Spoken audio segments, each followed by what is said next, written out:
ያው አብርሃም ጸበል ገብቷል የሚባለው ጉዳይ እጅግ በጣም መነጋገሪያ ነበረ። ዛሬ ከነጋ ጀምሮ ሶሻል ሚዲያዎችን በስፋት ስንዞር ያገኘናቸው ቪዲዮዎች አብርሃም በሌሊት ጸበል ገብቷል የሚሉ ጉዳዮች ናቸው ማለት ነው።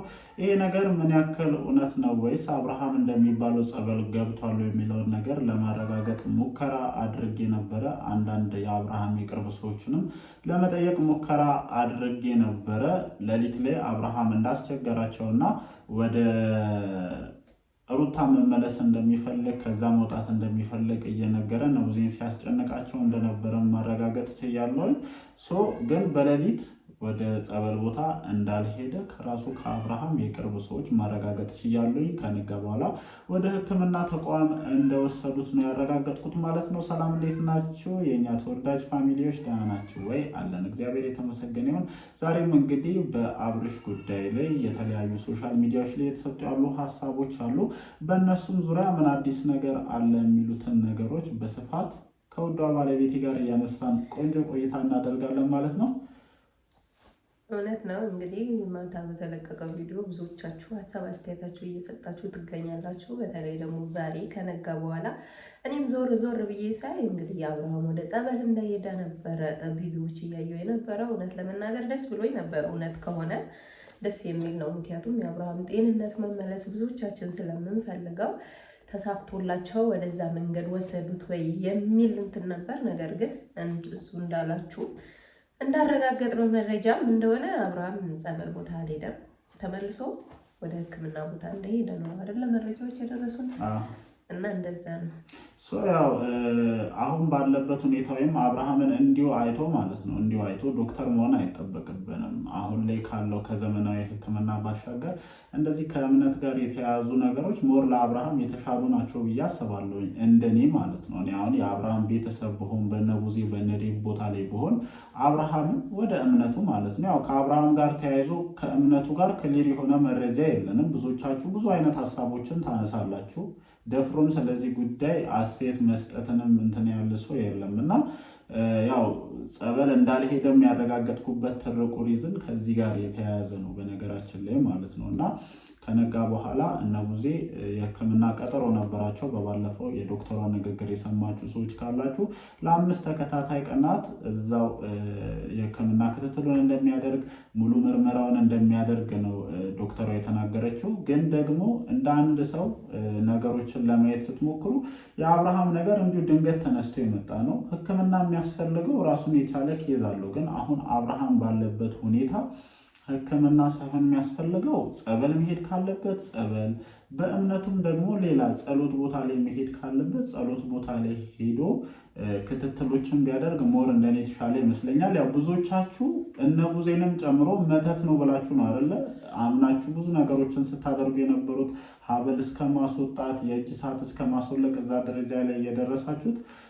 ከዚህ ነገር ጋር የተያዘ ነው ብላችሁ ስላሰባችሁ ይሄ ነገር ደግሞ እኔ እስከማውቀው ድረስ በህክምና ሲፈታም አይቼ አላውቅም። ይፈታል የሚልም ተስፋ የለኝም እና ምናልባት ሞር ይሄንን ነገር ብትሞክሩ እንደኔ የተሻለ ነው ብዬ አስባለሁ። ግን ያው በስፋት ሚዲያው ላይ ሲዘዋወር የነበረው ነገር እውነት እንዳልሆነ ነው ማረጋገጥ የቻልኩት ማለት ነው። እንደኔ እውነት ነው እንግዲህ ብዙዎቻቸው እንዳሉት ሳይሆን አብርሃም አሁን ላይ ወደ ሕክምና ቦታው እንደሄደ ነው እንጂ ወደ ጸበል እንዳልሄደ ነው እንግዲህ የደረሰን መረጃ። ሲቀጥል ደግሞ ማለት ማታም የተለቀቀው ቪዲዮ አይተህ ከሆነ አሁንም እዛው ናቸው እና በጣም ነው የሚያሳዝነው። ምክንያቱም ማስጠንቀቂያ ሰጥታለች አይደለ ዶክተሩ ሰላም እንዲሰጡት እረፍት እንደሚያስፈልገው ምናምን ነበረ እንግዲህ ዶክተሯ ስትል የነበረው በሰማነው ባዳመጥነው ባየነው ቪዲዮ ማለት ነው። እና ግን እንደገና ሁለቱ ሴቶች ሌላ ጭቅጭቅ ፈጥረው ነበረ። ማታ አትንኪው እነካዋለሁ የሚገርምሽ ይሄ ነገር ጠዋትም ቀጥሎ ነበረ። ጠዋትም ወደ ህክምና ቦታ ከመውሰዳቸው በፊት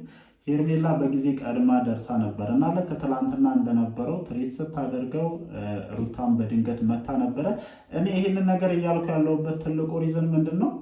አብርሃም ቡዜም ጋር ሆነ ሩታም ጋር ሆነ ሰላም ያገኛል ብዬ እንደኔ አላስብም፣ አሁን ባለበት ሁኔታ ማለት ነው። ምክንያቱም እነዚህ ሰዎች ቅድሚያ መስጠት ላለባቸው ነገር ቅድሚያ እየሰጡ አይደለም። ሩታም ሆነች ሄርሜላም ሆነች እነ ቡዜም ቢሆኑ ስለ ልጁ ጤንነት ቅድሚያ እየሰጡ አይደለም እኮ። በቃ አሁን ላይ እኛ የምንፈልጋቸውን ጉዳዮች ወደ ጎን ትተን ለዚህ ልጅ ምን አይነት ነገር ይበጃል፣ አሁን ማታ ሩታ ጋር መመለስ እፈልጋለሁኝ፣ ልጅ ጋር መሄድ እፈልጋለሁኝ ብሎ ግብግቦችን እየፈጠረ ነበረ።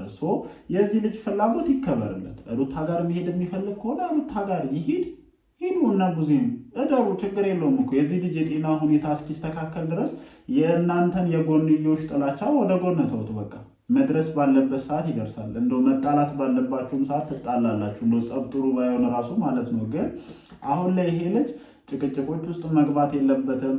እንዲሆናለሁ ሲል መከልከል የለበትም። ምክንያቱም አሁን ያለበት ኬስ ሴንሲቲቭ ስለሆነ ማለት ነው። እና ይሄ ነገር ሞር እንደኔ መስተካከል አለበት ብዬ አስባለሁ። ሩታም ደግሞ እንደሚስት እስኪ እንደሚስት አስቢ፣ ራስሽን እንደሚስት አስበሽ እሱን ትሪት ለማድረግ ሞክሪ። ይሆን ማለት ሁሉም ነገር ትደርሽበታለሽ። አሁን ባለቤቴ እግዚአብሔር አምጣውና ቢታመም በዚህ መንገድ አይደለም አይደለ አንተን መንከባከብ ያለብኝ ወይም ደግሞ አንተ ሲጀምር ትግል አረጋችሁት የሆነ እኔ እንጃ ብስማ እኔ በጣም ነው በሩታ ያዘንኩት። ማታ በጣም ነው የተናደድኩባት እና የእሱ ጤንነት ሳይሆን እሷ ስለነካችው እንትን ትላለች። በጣም ደግሞ እግዚአብሔርን እኔ ራሱ በጣም አዘንኩባለሁ። በጣም ይሆናላ ዴት እንደሆነ በቃ ቅድሚያ መስጠት ላለብን ነገር ቅድሚያ መስጠት መቻል አለብን። በነገራችን ላይ ማለት ነው ሩታ አክትሽ ልክ አልነበረም። በቃ የሆነ ኦቨር የሆነ ነገር ነው እያሳየሽ ያለሹ ማለት ነው። እና ይሄ አስፈላጊ አይደለም። አሁንም ቢሆን ይሄ ልጅ ያለበት የጤና ሁኔታ እያሳሰበው ያለው ሰው ስለሌለ ነው እኛ በጣም ተሰምቶንም እዚህ ጋር እየተናገረን ያለ ነው። በቃ ቀላል ነገር አይደለም። ይህንን ነገር አቅልላችሁ መመልከት የለባችሁም። ስለዚህ ሞር እኔ እንዳልኩት ከሕክምና በተሻለ ከእምነት ጋር የተያዙ ነገሮችን ብትሞክሩ የተሻለ ነው። ለውጥም ያመጣል ብዬ አስባለሁኝ። መሰበር ያለበት ነገር ይሰበራል፣ መመታት ያለበት ነገር ይመታል እና እንደዛ መሆን አለበት ብዬ አስባለሁኝ። ጠዋት ላይ ሄርሜላም ሩታም መጥቶ ተመሳሳይ ምሽት ላይ የነበረውን ነገር እንደፈጠሩት እና ግርግሮች እንደነበሩ ሰምቻለሁ ማለት ነው። ያው አይኖርም ማለት አይቻልም። በነገራችን ላይ እነዚህ ሁለት ሴቶች እስካሉ ድረስ አይሆንም ማለት አይቻልም እና እኔ ቢቻል ቢሆን ቢሳካ በቃ ሁለቱንም እናስማማቸው። ምንም እኮ በአብርሃም አይደለም አይደል የተጀመረው ጋይስ፣ በአብርሽ አይደለም እኮ የተጀመረው ኖ የምሬን ነው። አሁን እኮ የሁሉንም ሰው ደህንነት ለመጠበቅ ሁሉንም ሰው ወደ መስመር ለመመለስ እኮ ነው። ስለዚህ እኔ እንደውም ዝም ብዬ ሳስብ የአብርሽ ችግር የእነዚህ ሁለት ሴቶች አለመስማማት ነው የሚመስለኝ። እሱ ሁለቱንም ይወዳል ያፈቅራል። እኔ ዝም ብዬ እንዲህ አይነ ውሃውን ሳየው ሁለቱንም ይወዳል ያፈቅራል። ስለዚህ ሁለቱንም አስማምተን አንድ ቤት ውስጥ መባረክ እኮ ነው።